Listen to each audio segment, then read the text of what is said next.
going on, guys? Welcome back to a brand new Pokemon video. Today we're going to be showcasing to you guys a bunch of the cheapest possible Neo Discovery vintage Pokemon cards I bought. I also picked up a couple of modern cards as well that I wanted to share with you guys, and we also have a few packs to open too. We got 4 packs of Darkness Ablaze. I gotta say, it's probably one of my favorite ultra modern sets right now. And yeah, we're hunting for that Charizard VMAX. We're hunting for a Charizard. We're hunting for Crobats because I play competitively. So I would love to add some Crobats to my Eternatus VMAX deck. Before we jump into the Neo Discovery cards, I do want to let you guys know I also did a video similar to this with Neo Genesis, one of the other vintage packs that I really enjoyed and I really collected growing up. Neo Discovery actually has the Tyranitar that is easily one of my top 3 favorite Pokemon cards of all time. And I actually have a Japanese version of that, which I pulled in Japan. If you guys want to see my Japan Pokemon videos, I'll leave them linked down below,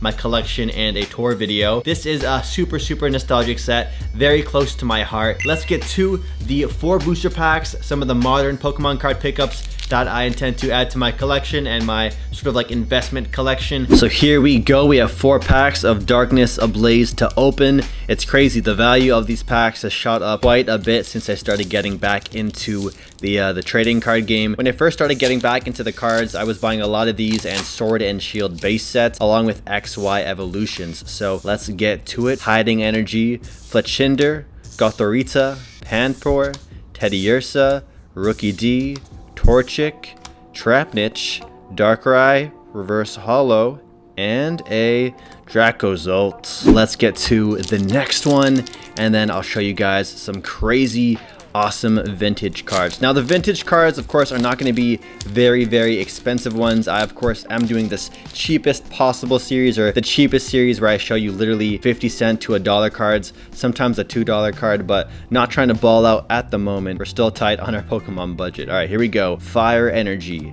Kabu, Turbo Patch, Dartrix, Jigglypuff, Ducklett, a Carablast, Galarian Darumaka, Larvitar. We have a Reverse Holo Heatran, and our rare slot is a Heatran Holo. What the heck? That's very strange. Very cool. I remember getting a Metagross pack like this when I was younger. Which ones do you guys like more? I posed this question to you guys because some people, like, I think the newer people really like Reverse Holos more than the regular Holos, but I grew up with the Holos like this mainly, and I guess I have a better appreciation for the Holos. So what do you guys prefer more, Reverse Holos or regular rare Holos? Anyways, let's get to our second last Darkness Ablaze pack. And I actually have quite a few of these. I actually bought 2 booster boxes actually very recently for this set, which I intend to hold for a while because I just feel like this is a really solid set, both with Charizard in it along with some other great stuff too. So it's a competitive set right now for standard, and then it is also having some really strong cards to collect. So let's see what we can get. Poltergeist and a Hydreigon. All right, last pack with Eternatus VMAX on the cover art. Code card and 4 to the front, and then it's time to show you guys some new Pokemon pickups. All right, Steel Energy, Familiar Bell, Struggle Gloves, Clang, Electrike, Dino, Passimian, Bunnelby, Vanillite, Reverse Holo Kangaskhan, and our final card of our pack openings today is the Swanna. Damn. So unfortunately, some very rough pulls for today, but now we get to show you guys some really dope Pokemon cards. All right, so now let's get to some modern Pokemon singles that I purchased from my local card shop, and maybe some on eBay as well, and then we're gonna get to the vintage cards. And of course, if you guys make it to the end of the video, comment down below your favorite card that you saw today. I'm really curious what kind of cards you guys like the most. So let's get to it. First up, we have the Prism Star Celebi. Now this card wasn't too expensive. I think it was about $1 to $2,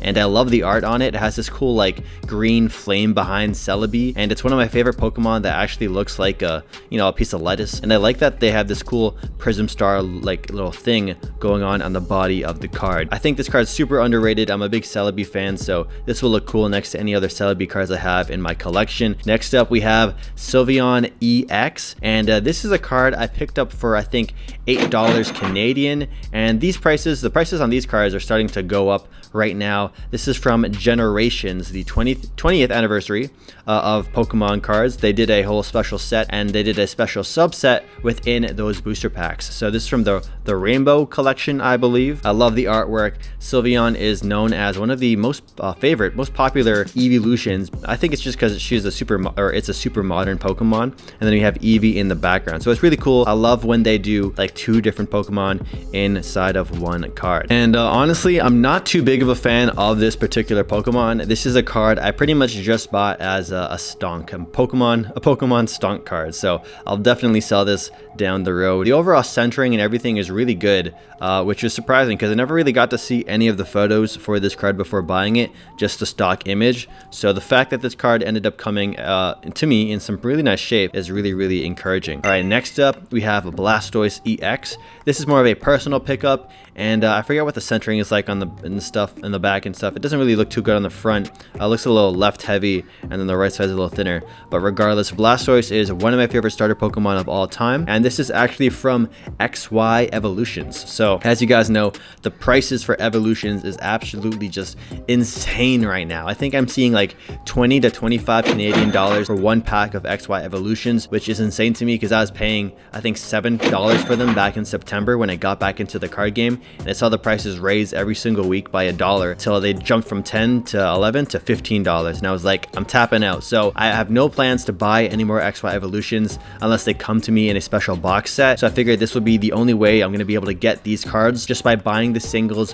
while the prices are still somewhat reasonable. So this is going to be a personal collection Blastoise EX, and then we have a Mega Blastoise EX right behind him, and I believe this is from, so this is actually from Generations, the same set this Sylveon EX came from, but it's not from the Rainbow collection. So we have a Mega Blastoise EX, and then we have a Blastoise EX that are going to look really cool in my binder side by side. Really cool, man. I can't wait for the VMAX Blastoise set to come out. I have those on pre-order. I think I have 3, so I'm going to open 2, keep 1 sealed, and yeah, Mega Blastoise EX. I love how they have Japanese in the back too. I find it interesting how they don't bother translating the Japanese in the back. They just keep the Japanese, which I honestly think looks really cool. I think Japanese characters, kanji, all that stuff, it looks really like, you know, different. It's different. Maybe certain languages find English really cool to look at, but I think English is super boring. So seeing some Japanese there is always nice to see. Next up, we have a Mega Venusaur EX. This card is probably the least loved starter. I know a lot of people just love Blastoise, love Charizard, but I do have a Mega Charizard EX. I wanted to have all 3 of these in the binder, potentially the 3 starter Mega Evolutions. These are really cool. I think Venusaur is a really cool Pokemon, but everyone just makes it its 3rd pick because obviously Charizard and Blastoise are really awesome. So yeah, Mega Venusaur EX. And now we're gonna get to the vintage cards. So some of these cards are actually for my girlfriend. I told her, hey, I'm gonna buy a bunch of vintage cards, and I know you like a certain art style. So Natty really likes this collection of Pokemon where they do this kind of clay Pokemon and yarn Pokemon. So whenever we pull those, I always give them to her. Starting off with this Caterpie. This is going to be for Natty because it is this clay kind of style, and they're all done by like the same artist. Next up, we have a Spinarak. I remember having this as a kid growing up. I think I spent a good amount of my weekly allowances on Neo Discovery, so all this art is super nostalgic for me, maybe even more so than the base set cards. I did get a lot of base set 2 growing up, but Neo Discoveries and Neo Genesis really mean a lot to me because I grew up playing Pokemon Gold first before switching over to Leaf Green. So next up, we have Pineco right here. Really cool art too. I really like the shading they did on this. A lot of this art is just really hand drawn too, so there's not too much like CGI kind of Pokemon, so it's very you can kind of say like old school retro. Next up we have Hoppip. We have 3 Hoppips on this one. Next up was Scyther. This one was a uncommon card, so this one was actually $1 or $2 compared to the commons, which are usually 25 cents or 50 cents. Like, look at that face, man. That is one creepy looking Pokemon. All right, next up we have Weedle. Weedle just vibing here on a leaf, living the life. Oh my gosh, I am very jealous of this Weedle right now. And then we have a Kakuna next. I find it weird. It's like sometimes I really wish they kept the same artist going from one stage of a Pokemon to the next evolution of it, so it just looks really aesthetically pleasing like a binder when you have them side by side. But I can understand, I guess, why they decided to have different artists on different cards. But at least for like the evolutions, I feel like if they kept the same energy, the same art style, I would appreciate them more, and I'd be more inclined to collect them all. So that's the next card. We have Weedle, and then of course we have Kakuna right behind him. We have Mareep. I know quite a few guys in the Sneaker Talk family really like Mareep. I think the whole Mareep Ampharos line, Flaffy's in the middle, I think it's a really cool Pokemon lineup, and one of my favorite and most, I want to say most memorable from the Johto era of Pokemon. So Mareep right here, this is a common, so it was only like 50 cents Canadian. Next up we have Eevee, Bill's Pokemon. Real cute. It really looks hand-drawn. This looks like a pencil crayon kind of sketch. So I think it's cool.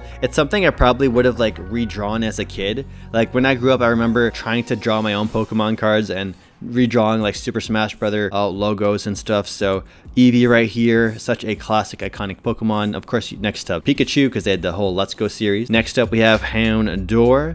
Houndour is easily one of my favorite dark Pokemon, next to like Tyranitar. I remember having Houndour and Houndoom growing up, and I think I even had like a starter deck with Houndour and Houndoom. I might be wrong though. Anyways, really cool art, and this is super nostalgic for me as well. And then we have Tyrogue. Now this was a really interesting card because you could evolve it into 3 different forms: Hitmonchan, Hitmonlee, and Hitmontop, the Beyblade wannabe. So this was one of the very first, I think, few baby Pokemon cards that they did, and this art is also super nostalgic for me. Really takes me back to the backseat of my mom's 1995 red Honda Civic. Ammonite, and this is gonna be one of my girlfriend's cards because it is this like kind of clay kind of art style. I really wonder like what they do with these when they're done. Does the artist keep them? Do they give them to Pokemon? Like, what do they do with the final clay art project that they create? And then you have Amistar. So see, like, they have them side by side. It would have been so cool if they did like a clay version of Amistar, you know? Why would they switch it up? But anyways, that's beyond me. I don't have those answers. My favorite fossil Pokemon would probably have to be like Kabutops, and then what's his name, Aerodactyl. I think Aerodactyl was my favorite because he gave me like legendary Pokemon kind of vibe. So Amistar here as well, and it's strange, he is a rock Pokemon that uses water energy. I think this is one of the first times maybe where they have like completely different energy cost for the type of Pokemon that it is. Oh, this is such a throwback, man. This is such a cool Pokemon. Really looks like a little fruit. Almost looks like a little cantaloupe on the ground. Badass with his little like battle scars kind of thing going on here, inspired by Kiss maybe. I don't know, it makes him look really cool. And then we have Pupitar right behind him. And then I don't have the Tyranitar yet. I want to buy a Tyranitar, but they are very expensive and hard to track down. So Larvitar, Pupitar, again, 2 different art styles they decided to go with. Larvitar, I'm not sure what kind of art style this is, but it looks really unique. They have a few cards like this in the set. We have a Dunsparce. This looks like a hand-drawn, you know, pencil crayon kind of sketch. Not really a fan of the Pokemon Dunsparce, but I was like, hey, it's only 25 cents or 50 cents. Let's grab it. I did have it growing up, and that's one of my goals, to buy a lot of the cards I remember from my youth. We also have a Natu. This card looks really unique. It has like this Mayan temple maybe in the background right there, Mayan temple, and then it has this cool like foreground with it. And then we have, oh, I thought I bought the evolve form. I guess I didn't. So yeah, we have Natu. We got Poliwag vibing in this little lake. This looks really cute too. I feel like this is a nicely like hand-drawn sketch right here. And then we also have Teddiursa. Teddiursa is evolves into Ursaring, and Ursaring I always thought was really badass. Such a cute Pokemon as well. It even has like a bag hidden in the tree. That's actually really funny, really cute. We also got a Sentret right here. Is this by the same artist? No, it's not by the same artist, but the whole color palette. See, this looks like it was the same artist, but because the color palette and everything, I guess you can easily get that mixed up. But yeah, I really like the color palettes they use on these 2 cards. We've got Sentret, We got Unknown. They had quite a few Unknowns available, and I just decided to get one of the cheapest ones I could find. I think this was the Unknown E. Yeah, Unknown E. I had a few of them, but I never really liked the Unknown cards. And then we also have Scizor. So this card actually isn't from Neo Discoveries. This is actually a promo that is from just back then. So I didn't know about this card, but when I saw it was a promo and it was available for like $1 or $2, I was like, yo, sign me up. This looks really cool. So Black Star promo number 33 in the English TCG. And we have Leer, Metal Pinsir, really cool art. I love Scizor. Scizor is easily one of my favorite Pokemon, and I have a few of him and the Scizor VMAX in my metal deck. Next up, we have Kabuto. Just like they did with the Ammonite I showed you guys earlier, they have the same artist back again. His name is, or her name is Yuka Mori? Yuka Mori? Yeah, Yuka Mori. So I think she's still making a lot of Pokemon art to this very day for these cards. So we have Ammonite and Kabuto side by side. And this is another case where they made Kabuto a water type and they gave him a fighting energy cost for his attack. So Kabuto right here. We got a Wooper as well, looking a little looking a little derpy. Real cute Pokemon. We got Corsola, another card by Yuka Mori, another clay Pokemon. I like how they do the background too. I love these clay Pokemon, but I'm not going to collect them. I'll let my girlfriend collect all of them. We also have an Azurill. This is a modern card, and I think I actually pulled this from a Celestial Storm pack the other day, which I gave to my girlfriend. So now she has two of these. Both of them I think are going to be in reverse holo, a fairy type, a type that didn't exist back then. And what else we have here? We got a Sewaddle. This is another card from my girlfriend, made of clay, and it was 15 cents. I don't know why, but this was like one of the only cards I saw that was available for 15 cents. And then we have a Mankey, another clay Pokemon as well. So as you guys just saw, this is like a modern card, and the artist is still Yuka Mori. I want to get it right. Yuka Mori. Yeah, Yuka Mori. So even if it's a modern card, it's still the same artist from back then, like how many, 20 years ago? So they're still making Pokemon cards, and I think that's really awesome. And then the last card here is a Mankey, and this one is not by Yuka Mori, surprisingly. It doesn't look like it's clay. It looks like kind of an action figure almost. So I like how they have like the background here. It's just like a regular background, but they have the Pokemon interacting